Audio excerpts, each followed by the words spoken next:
ফুলছে দেখুন কত সুন্দর।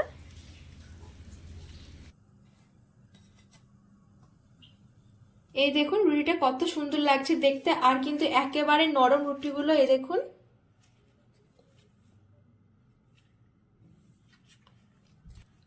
এই দেখুন রুটির ভেতরে কত সুন্দর জালি জালি হয়েছে। নমস্কার বন্ধুরা, আজকে আমি আপনাদেরকে বানিয়ে দেখাবো একেবারে নরম তুলতুলে নান রুটি, তাও আবার কোনো রকম টক দই, baking powder, east, baking soda ছাড়াই। তো খুবই সহজভাবে আপনাদেরকে বানিয়ে দেখাবো, আর খুবই সুন্দর হয় খেতে। আপনারা যে কোনো কিছুর সাথে খেতে পারবেন, চানা মশলা, চিকেন কষা সব কিছুর সাথে খুবই ভালো লাগে। তো চলুন পুরো ভিডিও দেখতে থাকুন, আশা করছি অনেক ভালো লাগবে। এবার আমি এখানে একটা বাটির মধ্যে দিয়ে দেব 1 বাটি দুধ। এখানে আমি হালকা কুসুম গরম দুধ নিয়েছি, তো দুধটা আমি দিয়ে দিচ্ছি।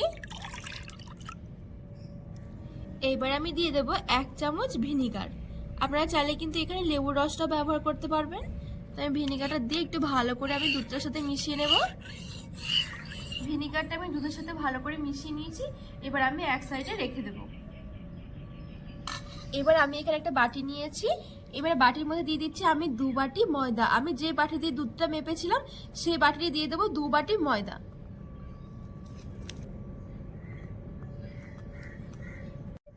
আর দিয়ে দিচ্ছি পরিমাণ মতো লবণ, আর দিয়ে দিচ্ছি 1 চামচ মতন চিনি। আর এখানে আমি নিয়েছি 2 চামচ মতন গুঁড়ো দুধ। আমি এবারে দুধটা দিয়ে দিচ্ছি। আমি এখানে দিয়ে দিচ্ছি 1 চামচের মতন ইনো। 1 প্যাকেট ইনো যতটা হয় আমি ততটাই নিয়েছি। এখানে 1 চামচ মতন আমার ইনো হয়েছে। এবার ইনোটা আমি দিয়ে দিচ্ছি। এইবার আমি এই শুকনো উপকরণগুলো একটু ভালো করে মিশিয়ে নেব।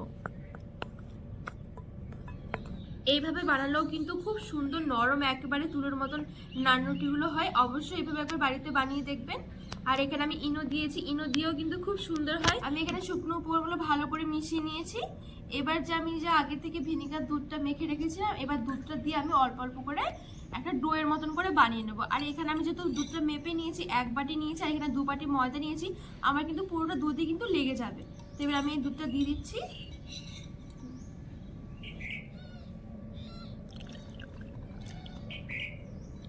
এবার আমি ভালো করে মেখে একটা ডোয়ের মতন করে বানিয়ে নেব।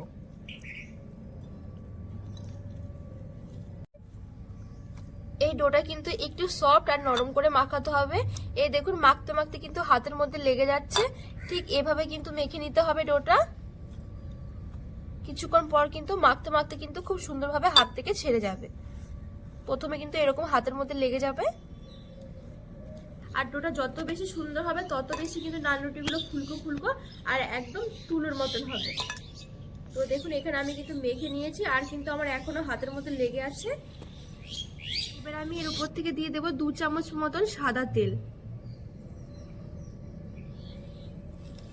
এই তেলটা দিয়েও ভালো করে মেখে নেব।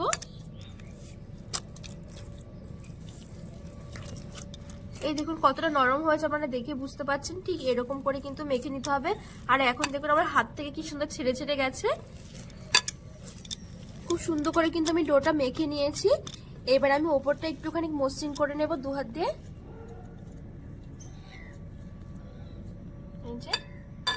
এবার উপর থেকে আমি আরেকটু সাদা তেল মেখে রেস্ট দেবো। এটা যতক্ষণ বেশি কিন্তু রেস্টে দেওয়া হবে তত বেশি কিন্তু সুন্দর হবে নান রুটিগুলো। এবার আমি পুরোপুরি 2 ঘন্টার জন্য এভাবে কিন্তু ঢেকে রেখে দেবো। আপনারা চাইলে কিন্তু আরো বেশিক্ষণ কিন্তু রেস্টে দিতে পারেন, সেক্ষেত্রে কিন্তু নান রুটিগুলো আরো বেশি সুন্দর হবে। এমনকি যদি সকালে খাবেন মনে করবেন তাহলে রাত্রেবেলা মেখে রাখলে কিন্তু খুবই সুন্দর হবে। আর যদি মনে হয় রাত্রেবেলা খাবেন তাহলে সকাল বা দুপুরের দিকে মেখে রাখলে খুবই সুন্দর হয় খেতে। তো এবার আমি 2 ঘন্টা মতন আমি রেস্টে রেখে দেবো। এবার আমি 2 ঘন্টা পরে আমি নান রুটিগুলো তৈরি করব। তো 2 ঘন্টা পরে আমি দেখাচ্ছি। ঠিক 2 ঘন্টা আমার রেস্ট দেওয়া হয়ে গেছে। এই দেখুন ডোটা কিন্তু খুব সুন্দর এখন নরম হয়ে গেছে, আর ভেতরটা দেখুন কত সুন্দর জালি জালি হয়েছে। এই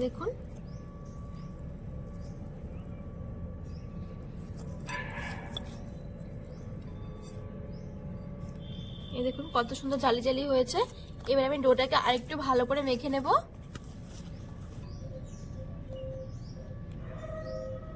এইবার আমি ছোট ছোট করে লেচি কেটে নেব যেরকম। তবে এই রুটিগুলো একটু মোটা হবে, বেশি কিন্তু একেবারে পাতলা হবে না। তো আমি এরকম একটু মিডিয়াম সাইজ করে একটু লেচি কেটে নেব। এই দেখুন এখানে কিন্তু আমি ডোটা থেকে ছোট ছোট করে মানে মিডিয়াম সাইজ করে লেচিগুলো কেটে নিয়েছি, আর এখানে কিন্তু আমার 7টা মতো নান রুটি হবে। তো এইবার এখান থেকে আমি একটা লেচি নিয়ে নিচ্ছি আর এই লেচিগুলোকে ঢেকে রেখে দিচ্ছি। এবার আমি ডোটা একটা চাটুর মধ্যে নিয়ে অল্প একটু ময়দা ছড়িয়ে বেলে নেব।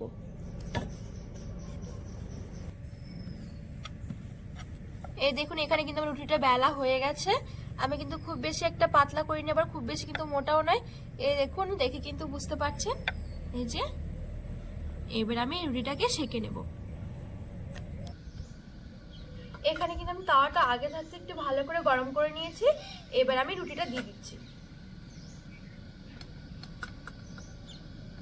এখন কিন্তু আমি আঁচটা একটু মিডিয়ামে রেখেছি।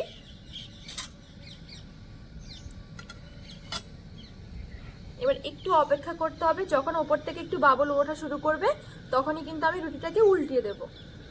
এই দেখুন ওপর থেকে হালকা হালকা বাবল ওঠা শুরু করেছে। এবার আমি উল্টে ওই পিঠটা ভেজে নেব।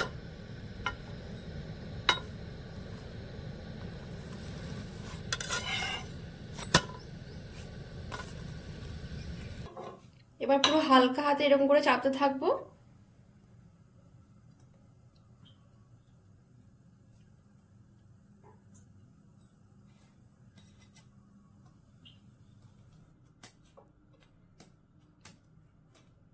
কত সুন্দর ফুলেছে একবার দেখুন রুটিটা। এই যে খুব সুন্দর করে কিন্তু রুটিটা সেঁকা হয়ে গেছে। এবার আমি তুলে নিচ্ছি। এই দেখুন কতটা সুন্দর লাগছে দেখতে রুটিগুলো। এই দেখুন এখানে কিন্তু আমার সবগুলো রুটি তৈরি করা হয়ে গেছে। দেখুন রুটিগুলো দেখতে কতটা সুন্দর লাগছে, আর এইগুলো বানানোর পরেও কিন্তু অনেকক্ষণ পর্যন্ত একেবারে নরম আর তুলতুলে থাকবে। আপনারা চাইলে কিন্তু চিকেন কষা বা চানা মশলা দিয়েও খেতে পারবেন, খুবই সুন্দর হয় খেতে। এই দেখুন রুটিটা কত সুন্দর লাগছে দেখতে, আর কিন্তু একেবারে নরম রুটিগুলো। এই দেখুন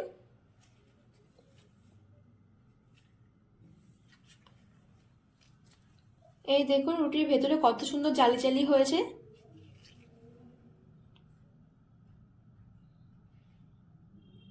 আজকে আমার এই নান রুটি রেসিপি আপনাদের কেমন লেগেছে অবশ্যই কিন্তু কমেন্ট করে জানাবেন। আর দেখলেন তো খুবই সহজ, খুবই সুন্দর কিন্তু ইস্ট, টক দই, বেকিং পাউডার, বেকিং সোডা ছাড়া কিন্তু এত সুন্দর নরম তুলতুলে নান রুটি তৈরি করা যায়। অবশ্যই একবার বাড়িতে বানিয়ে দেখবেন, অনেক ভালো লাগবে। তো রেসিপিটি ভালো লাগলে চ্যানেলটিকে সাবস্ক্রাইব করে পাশে থাকার অনুরোধ রইল।